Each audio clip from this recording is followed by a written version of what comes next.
নমস্কার, আশা করি আপনারা সবাই খুব ভালো আছেন। আমিও ভালো আছি। তো আজকে কৃষ্ণকালী মাকে নিয়ে কিছু কথা বলবো, তার মন্দির নিয়ে। তো প্রথমেই জয় কৃষ্ণকালী মায়ের জয়। উনি সবার ভালো করবেন। ওনার প্রতি মানে ওই মাকে যারা বিশ্বাস করে ওখানে গেছেন এতদিন, নিশ্চয়ই তারা অনেক কৃপা পেয়েছেন, তাই গেছেন। তো সেই নিয়ে আমি কিছু কথা বলবো, যে কমেন্টগুলো আমি পেয়েছি তার পরিপ্রেক্ষিতে বলবো। এবং আমি এই ভিডিওটা করে অনেক মানুষের অনেক মূল্যবান কমেন্ট পেয়েছি, অনেক ভালোবাসা পেয়েছি, অনেক সম্মান পেয়েছি। তো মনে হলো আর একটু এই ব্যাপারটা নিয়ে আলোচনা করা দরকার। কিছু অশিক্ষিত মূর্খরা এইটা নিয়ে ভিডিও করছে একটা ভালো টপিক পেয়ে গিয়ে, ভালো ভিউজ কামানোর জন্য। কিন্তু এই সেন্সিটিভ ব্যাপারটা নিয়ে ভিউজ কামানোর থেকেও মনে হয় সত্যি কথাগুলো মানুষদের জানানো দরকার। আমি ওখানে নিজে কখনো যাইনি, বর্ধমানের কৃষ্ণকালী মন্দিরে কখনো যাইনি। আমি ওখানকার অ্যাম্বিয়েন্সও জানি না, কী হয় সেটাও জানি না। আমি যতটুকু জেনেছি ভিডিও মারফত, কিছুটা নেট সার্চ করে স্টাডি করেছি। এবং যারা চাক্ষুষ দেখেছেন তারা কমেন্ট করেছেন।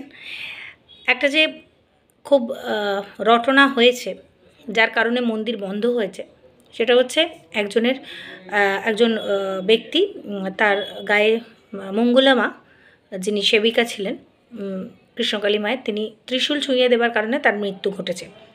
এই কথাটা একেবারেই মিথ্যা, কারণ প্রচুর কমেন্ট এসছে আমার কাছে। তার কমেন্টগুলো আপনারা সবাই আগের ভিডিও দেখে নিতে পারেন।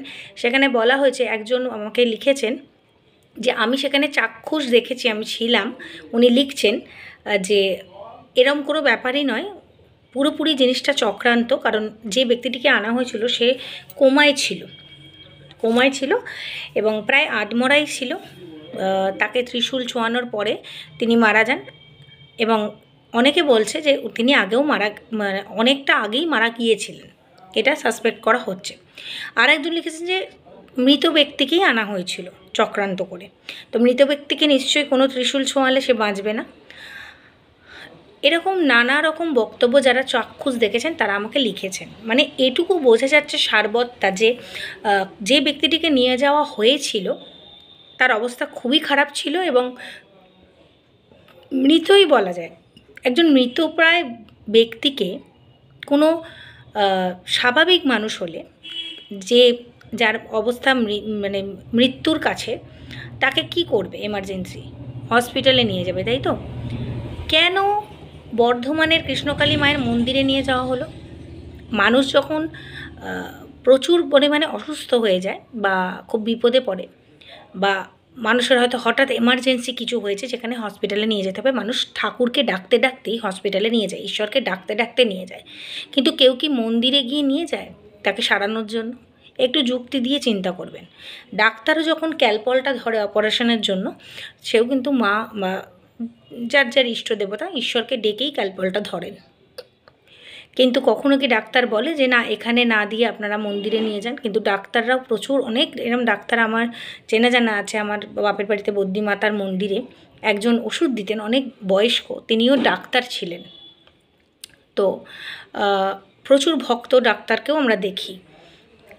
তো সেখানে দাঁড়িয়ে কেনই বা এই মৃতপ্রায় ব্যক্তিটিকে হসপিটালে না নিয়ে গিয়ে বর্ধমানের কৃষ্ণকালী মায়ের কাছে নিয়ে যাওয়া হলো? তাহলে কি এখানে একটা পলিটিক্স চলছে? মানে একজন মন্দিরের একজন মা আরেকজন মাকে ছোটো করার জন্য, মানে সেবিকা মা যে একজনকে ছোটো করার জন্য চক্রান্তগুলো করছে, বা একটা লবি আর একটা লবিকে মানে উঠতে দেবে না, এরকম? মানে ভাবা যায় সমাজ কোথায় অবক্ষয়ের দিকে যাচ্ছে। মন্দির নিয়েও এখানে পলিটিক্স। এবার অনেকেই এখানে লিখছেন যে আপনি বিশ্বাস করবেন, আপনিও ডাকুন। দেখুন, আমি বিশ্বাস করি সমস্ত ঈশ্বরকেই, ঈশ্বর এক, যে ইষ্টদেবতাকে ডাকেন সবাই যদি মন দিয়ে ডাকা হয় সাড়া দেয়। এবং কৃষ্ণকালী মায়ের প্রথম ভিডিওতেই আমি বলেছি যে ভণ্ড মানুষ হতে পারে, মায়ের কাছে কৃপা সবাই পাবে, সেখানে কোনো ভণ্ডামি চলবে না। তো ঈশ্বরের কাছে কেউ কালোবাজারি করে, পলিটিক্স করে পার পাবে না। তো এখানে যদি কোনো পলিটিক্স হয়ে থাকে তাহলে কিন্তু যে পলিটিক্স করছে তার পলিটিক্সটাও একদিন বেরিয়ে যাবে। রইল বাকি মন্দির বন্ধ। আমি মেনে নিলাম হাজার তর্কের খাতিরে। আমাকে অনেকে অনেক কিছু লিখেছে, মন্দিরটাতে কী ধরনের টাকা পয়সা পড়তো এবং অনলাইনে পেমেন্ট করা হতো নাকি মঙ্গলা মাকে লাইভ চললে। আমি ধরে নিলাম যে মন্দিরে প্রচুর টাকা পড়তো, সেই অনুযায়ী মন্দির তৈরি হয়নি। কেন হয়নি? এটাও তো একটা প্রশ্ন। সব কিছু তর্কের খাতিরে আমি ধরে নিলাম মঙ্গলা মায়ের অনেক দোষ, সে ভণ্ড, সে প্রচুর টাকা ইনকাম করেছে কিন্তু সেই তুলনায় কাজে লাগায়নি। তবুও প্রচুর মানুষ তাকে বিশ্বাস করে, সেটা মানুষের বিশ্বাস। আর রইল বাকি মায়ের কথা, মানে কৃষ্ণকালী মায়ের কথা। তাকে তো অবিশ্বাসের কোনো প্রশ্নই হয় না। তার মন্দির বন্ধ করারও কোনো যুক্তি আমি খুঁজে পাই না। যদি এখানে দোষ করে থাকে, কোনো মানুষ দোষ করেছে, মানে রাস্তার ধারে বাড়ি তো একটু আওয়াজ হচ্ছে, সরি। তো দোষ যদি করে থাকে তাহলে মঙ্গলা মা দোষ করেছে, আমি তর্কের খাতিরে মেনে নিলাম ওই মহিলাটি দোষী। তো তাকে নিয়ে যাওয়া হোক, কাস্টাডিতে রাখা হোক, কোনো অসুবিধা নেই। তাকে নিয়ে যাওয়া হোক, মন্দির খোলা রাখুক, ভক্তরা আসুক, পুজো হোক, মায়ের কৃপা সবাই পেতে চায়। কিন্তু মাকে অভুক্ত রাখার কি মানে হয়? মন্দির বন্ধ মানে মাকে অভুক্ত রাখা। আজকে দক্ষিণেশ্বর মন্দির বলুন, তারাপীঠ, যে কোনো জায়গায় বলুন, সেখানে যদি কেউ কোনো সেবক বা সেবিকা, ওখানে দেবতার যারা সেবা করেন বা পুরোহিত যারা আছেন, তারা যদি কেউ ভণ্ডামি করে, তার দায় কি মায়ের? স্বয়ং ঈশ্বরের দায়। সে তার কর্মের ফল পাবে, তাদের ধরা হবে, তার জন্য কি মন্দির বন্ধ করে দেওয়া হয়? তাহলে এখানে মন্দিরটা বন্ধ করে দেওয়া হচ্ছে কেন? হাজার হাজার ভক্ত যারা কৃপা পান, যারা এত বিশ্বাস করে যায়, তারা তো মায়ের কাছে যায়। আশা করি মঙ্গলা মায়ের কাছে যায় না। তার মধ্যে কিছু মানুষ আছে মঙ্গলা মাকে শ্রদ্ধা করে, সেটা তাদের ভক্তি, কিন্তু যায় তো কৃষ্ণকালী মায়ের কাছে। তাহলে কৃষ্ণকালী মায়ের মন্দির বন্ধ করে দেওয়া হচ্ছে কেন? এটার আমি ঘোর বিরোধী। কারণ মন্দির বন্ধ করে মাকে অভুক্ত রাখার কোনো মানে হয় না। কারণ আমরা যখন, আপনারা একটু যুক্তি দিয়ে ভাববেন, আমরা যখন কোনো ঠাকুর পাতি, ঘরেও পাতি, তখন কিন্তু আমরা তাকে খেতে দিই রোজ।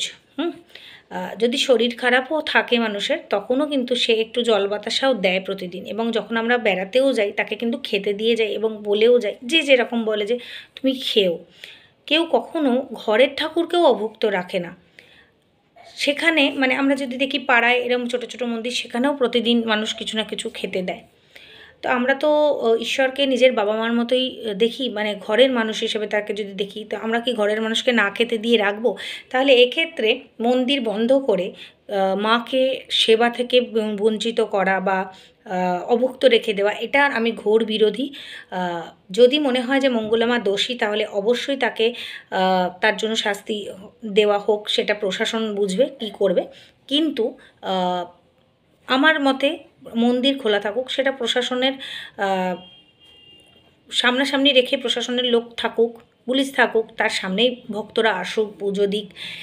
কোনো একজন সেবায়েত থাকুক, পুরোহিত হোক, সে মহিলা হোক বা পুরুষ হোক, সে পুজোর একজন দায়িত্ব নিক, প্রশাসনের তরফ থেকেই তাকে দেওয়া হোক। কিন্তু ভক্তরা যেন ফিরে না যায়, আর মা যেন উপোস না থাকে। আমি একটু আধ্যাত্মিক আছি, তবে আমি কিন্তু ঘন্টার পর ঘন্টা পুজোও করি না। যেমন আমি সকালে অফিস যাই, আমি পুজো করতেও পারি না যবে থেকে আমি অফিস যাচ্ছি। এসেও আমার একটু কাজ থাকে, আমার যারা ভিডিও দেখেন তারা জানেন। তো আমার পুজো দেওয়া হয় না কখনো কখনো রাত্রে দিই, কিন্তু আমি ভক্তি করি প্রচুর।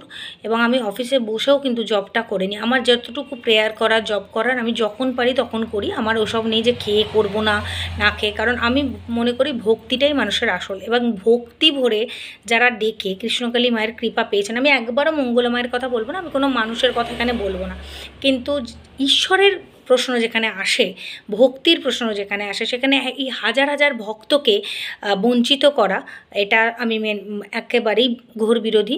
তো আমি, আমার মতে বলে এই কৃষ্ণকালী মায়ের মন্দির খুলে দেওয়া হোক।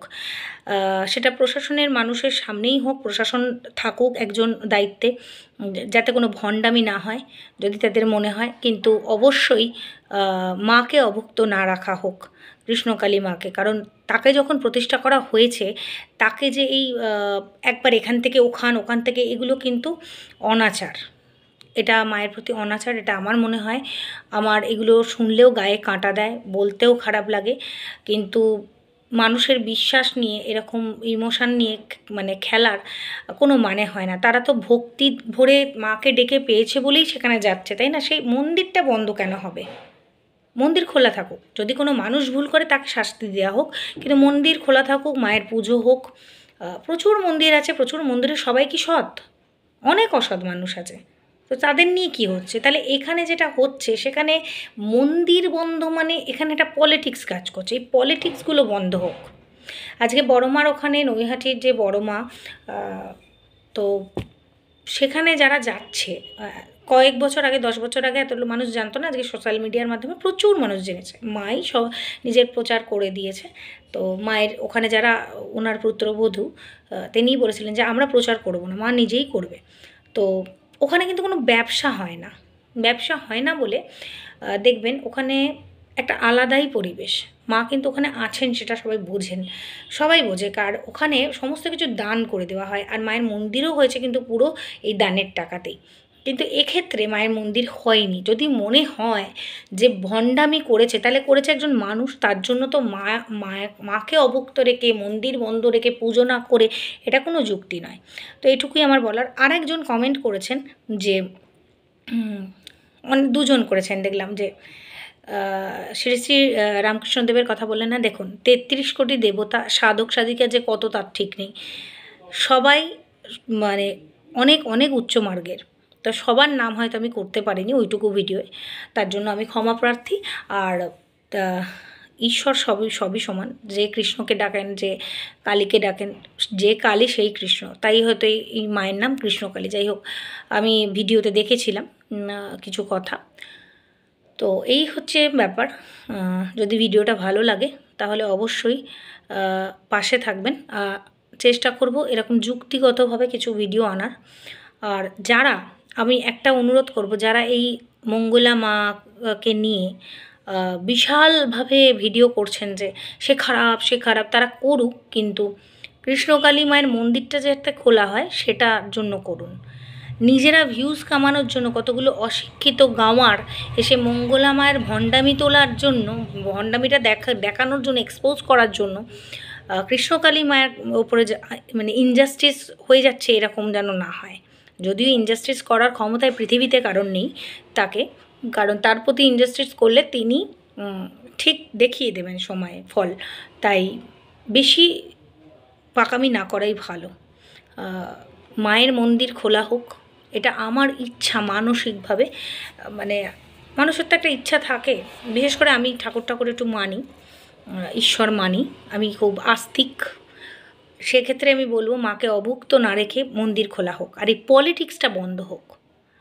এখানে একটা বিরাট চক্রান্ত আছে, নাহলে মৃত মানুষকে কেউ মন্দিরে নিয়ে যায় না। একদল বলছে না উনি মৃত ছিলেন না, একদল বলছেন মৃত ছিলেন। অসুস্থ মানুষকেই বা নিয়ে গেছে কেন ওখানে? এই রকম অসুস্থ যার শ্বাস প্রশ্বাস পড়ছে না, মানে প্রায় অর্ধমৃত, কেউ নিয়ে যায়? যায় নিয়ে, নাকি হসপিটালে নিয়ে যায়? শুধু এইটুকুর উত্তর দিন তো।